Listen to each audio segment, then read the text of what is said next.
पूर्व मुख्यमंत्री शिवराज सिंह चौहान और प्रदेश अध्यक्ष वी डी शर्मा ने रिजॉर्ट में प्रेस कॉन्फ्रेंस की।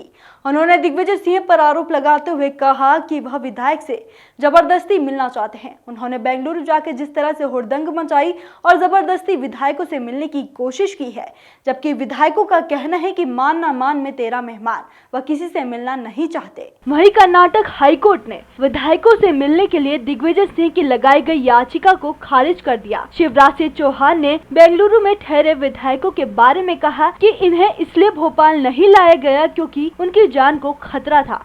उस दिन भोपाल में जगह जगह इंतजाम किए गए थे कि उन पर, जिसके कारण विधायकों को असुरक्षा थी और उसी वजह से विधायकों को आखिरी मौके पर रोक दिया गया। आप सब ने देखा ही था कि सिंधिया जी के काफिले पर पथराव किया गया, उन पर जानलेवा हमला किया गया था। आज मध्य प्रदेश के पूर्व मुख्यमंत्री, जिन्होंने मध्य प्रदेश का बंटा ढार किया था, अपनी हुड़दंग गैंग लेके आज बेंगलोर पहुंच गए।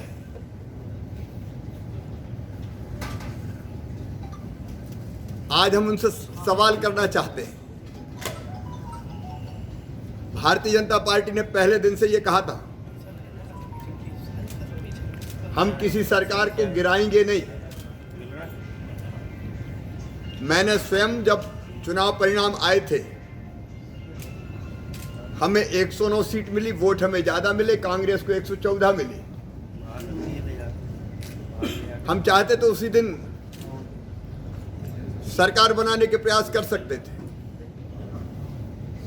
लेकिन हमने तय किया कि वोट भले ही हमारे ज्यादा है लेकिन सीट कम है। सरकार जिसकी सीट ज्यादा है वो कांग्रेस सरकार बनाए।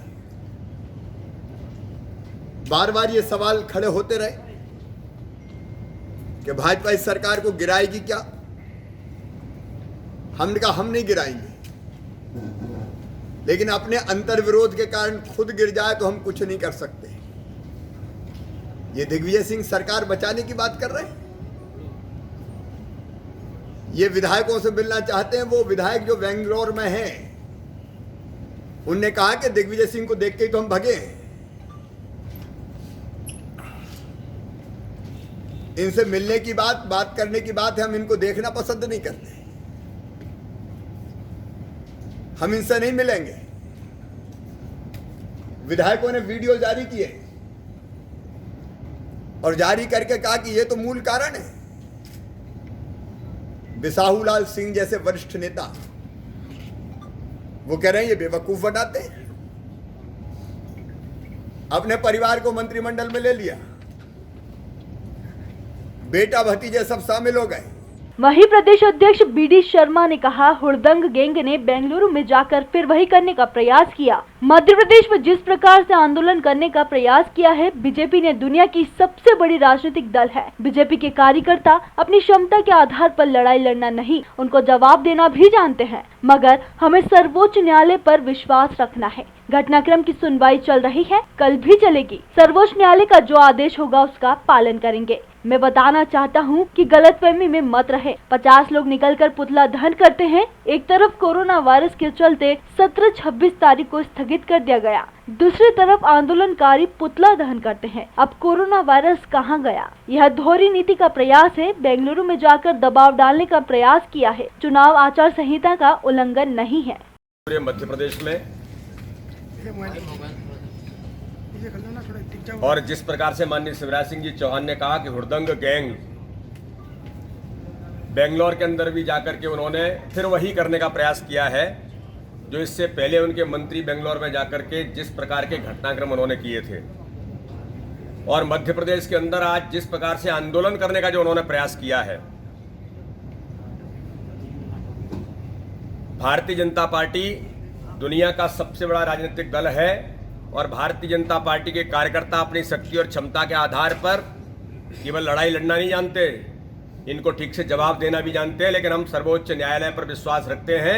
माननीय सर्वोच्च न्यायालय में इस पूरे घटनाक्रम की सुनवाई आज चल रही है, कल भी चलेगी। सर्वोच्च न्यायालय के सम्मान के साथ जो आदेश होगा उसका परिपालन करने का प्रयास भारतीय जनता पार्टी करेगी। लेकिन मैं कांग्रेस के उस नेतृत्व को आज यहाँ पर इस मीडिया के माध्यम से मैं बताना चाहता हूँ, गलतफहमी मत रहिए। ये 50 लोग निकल करके आंदोलन करने के लिए निकल पड़े, कहीं पर पुतला दहन करने का प्रयास कर रहे हैं। एक और आप कहते हैं कोरोना वायरस के कारण से हम लोकसभा विधानसभा का सत्र स्थगित करते हैं 26 तारीख तक, और दूसरी ओर आपके लोग आंदोलन करके इकट्ठे हो रहे हैं। कहां गया कोरोना वायरस? ये दोहरी नीति करने का प्रयास कांग्रेस का है। ये दुर्भाग्यजनक है। मिस्टर बंटाढार, दिग्विजय सिंह जी और कमलनाथ जी, आप इस बात के लिए तैयार रहिए कि भारतीय जनता पार्टी आपकी एक एक बात का जवाब देगी। आपने जाकर के बेंगलोर के अंदर जिस प्रकार से विधायकों पर दबाव डालने का प्रयास किया है, क्या चुनाव की आचार संहिता का उल्लंघन नहीं है? विधायकों ने एफिडेविट देकर के कहा है, मीडिया के अंदर कहा है कि हम सर्वोच्च न्यायालय के अंदर जा सकते हैं, जो माननीय शिवराज जी ने जिसका उल्लेख किया।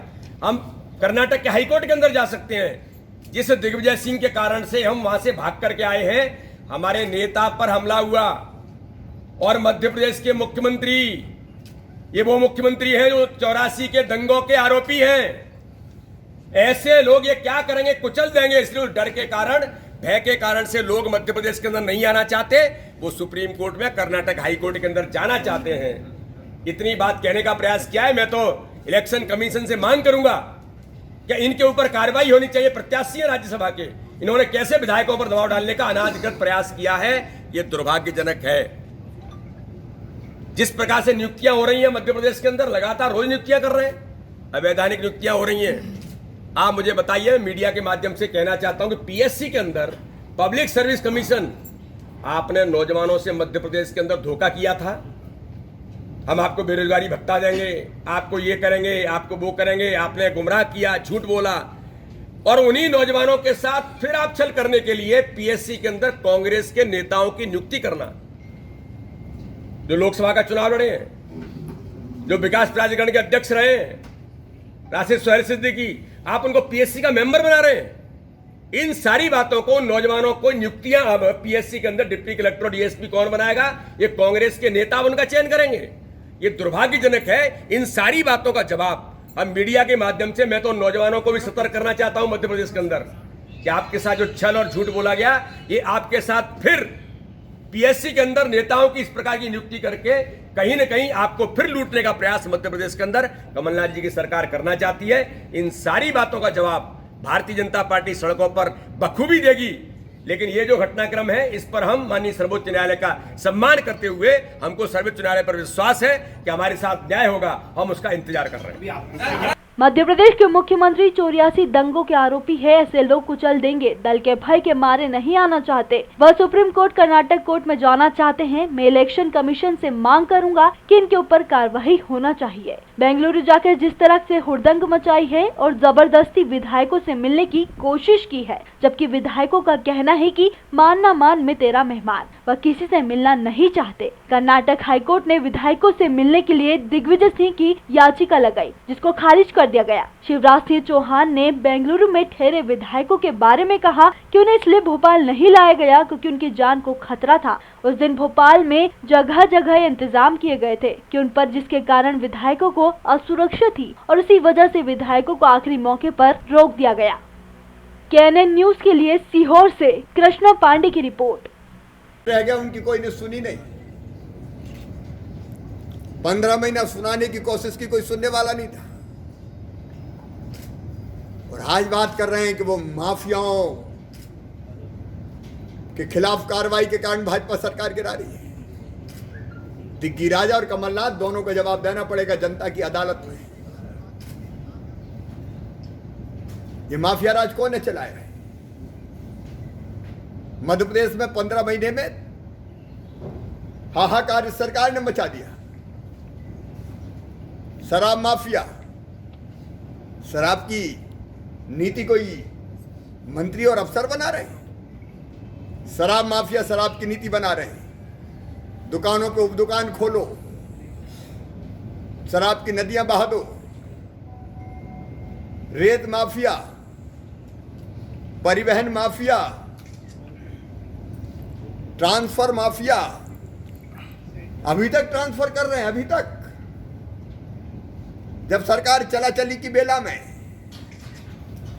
नित नए ट्रांसफर और बिना लिए दिए नहीं हुए, सबके रेट तय करने का पाप और अपराध किया तो श्री कमलनाथ और श्री दिग्विजय सिंह ने किया। मध्य प्रदेश के बल्लभ भवन को दलालों का अड्डा बनाने वाले, प्राइवेट लोग बिठा के वहां से पैसा इकट्ठा करने वाले, आज माफियाओं की बात कर रहे हैं। माफिया राज आपने कायम किया और दिग्विजय तो संकट खड़ा करके फिर उस संकट का निवारण मैं ही कर सकता हूं, मैं संकट मोचक हूं, डरा डरा के कमलनाथ को काम करवाते रहे और आज सरकार बचाने की बात करते हैं। कौन सी सरकार? बहुमत खो दिया है, अल्पमत की सरकार है। 106 विधायक हमारे यहां हैं, एकजुट होकर खड़े हैं। कहां है कांग्रेस के पास संख्या बल? अब कहते हैं मुख्यमंत्री के वो अविश्वास प्रस्ताव क्यों नहीं लाते? अरे जब विश्वास का मत रखने की बात महामहिम राज्यपाल महोदय कह रहे हैं, स्पष्ट रूप से जब सरकार बहुमत खो चुकी है, 106 विधायकों ने सशरीर परेड किया राजभवन में, मीडिया के सामने, अकेले में नहीं। और राज्यपाल महोदय ने पूछा कि आप किसी भय, डर और दबाव में तो नहीं है? मीडिया के सामने मीडिया ने सारे दृश्य को देखा है। आपके पास कितने? बहुमत चला गया तो भी जोड़ करके, तोड़ करके, लालच, प्रलोभन, दबाव, भय दिखा के सरकार बचाए। कुछ अधिकारियों को भी लगाया, मैंने चेताया, मैं फिर चेतावनी दे रहा हूं, ज्यादा नहीं है उनकी संख्या, लेकिन वो संपर्क कर रहे हैं विधायक परिवारों से। जिंदगी बन जाएगी, जिंदगी संवर जाएगी, 7 पीढ़ियों का इंतजाम कर देंगे। ऐसे अफसरों को भी हम चेतावनी दे रहे हैं, बहुत महंगा पड़ेगा उन्हें, ये उनसे निपटा जाएगा। लेकिन बहुमत खो दिया तो डटे क्यों? फैसले कर रहे हैं लोग रोज। क्या सरकार को फैसला करने का अधिकार है?